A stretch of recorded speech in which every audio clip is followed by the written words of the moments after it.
സ്വർണമാല നഷ്ടപ്പെട്ട യുവതിക്ക് സ്വർണമാല ലഭിച്ച ചാരിറ്റബിൾ സൊസൈറ്റി പ്രവർത്തകൻ മാല തിരികെ നൽകി മാതൃകയായി. തൃശൂർ മുപ്ളം ദേവരാജന്റെ ഭാര്യ അശ്വതിയുടെ സ്വർണമാലയാണ് ഫെബ്രുവരി 28-ന് തൃശൂർ ടൗണിൽ നഷ്ടപ്പെട്ടത്. മാല നഷ്ടപ്പെട്ടതറിഞ്ഞ യുവതി സമീപത്തെ നിരീക്ഷണ ക്യാമറകളുടെ സഹായം തേടി.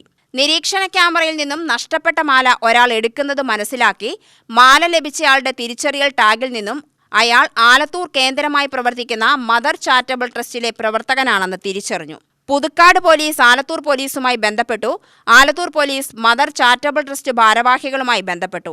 ട്രസ്റ്റുകാർ പരിശോധിച്ച് മാല ലഭിച്ച പ്രതിനിധിയെ മനസ്സിലാക്കി.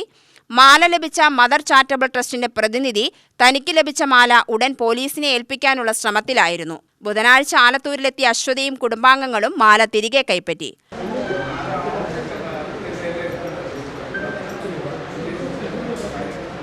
ഒരുപാട് പേര് ഇങ്ങനെ അതിനായിട്ട് സഹായിച്ചു. സോഷ്യൽ മീഡിയയിൽ പ്രചരിപ്പിക്കാനും അവിടെ പാർട്ടിക്കാരാണെങ്കിലും അതുപോലെ തന്നെ അവിടെ അടുത്തുള്ള അധ്യാപകർ, പ്ലേ സ്കൂളിലെ അധ്യാപകർ, മനക്കുളങ്ങര സ്കൂളിലെ അധ്യാപകർ, പിന്നെ പറയുകയാണെന്നുണ്ടെങ്കിൽ കൊപ്രകളത്തിന് ഓട്ടോ ഓടിക്കുന്നവർ, പ്രത്യേകിച്ചും ട്രസ്റ്റിലെ ജഹാംഗീർ സാറ് 2-3 പ്രാവശ്യം വിളിച്ചു. അതേപോലെ ഉണ്ണീകൃഷ്ണൻ സാറും എന്നെ വിളിച്ചു. 2-3 പ്രാവശ്യം വിളിക്കാൻ സാർ അന്വേഷിക്കുകയും അതുപോലെ അവിടെ തന്നെ കുറച്ച് സന്നദ്ധ പ്രവർത്തകരുണ്ട്. കുറേ പേര് ഇതിൻ്റെ മുന്നിൽ പ്രവർത്തിച്ചുകൊണ്ട് ഇതൊന്ന് കണ്ടെത്താനായിരുന്നു. ആലത്തൂർ പോലീസ് ഉദ്യോഗസ്ഥൻ സന്തോഷ്, മദർ ചാരിറ്റബിൾ ട്രസ്റ്റ് പ്രതിനിധി ജഹാംഗീർ എന്നിവരുടെ സാന്നിധ്യത്തിലാണ് കുടുംബം മാല കൈപ്പറ്റിയത്. നഷ്ടപ്പെട്ട 2 പവന്റെ സ്വർണമാല തിരിച്ചു കിട്ടിയ സന്തോഷത്തിലാണ് അശ്വതിയും കുടുംബവും.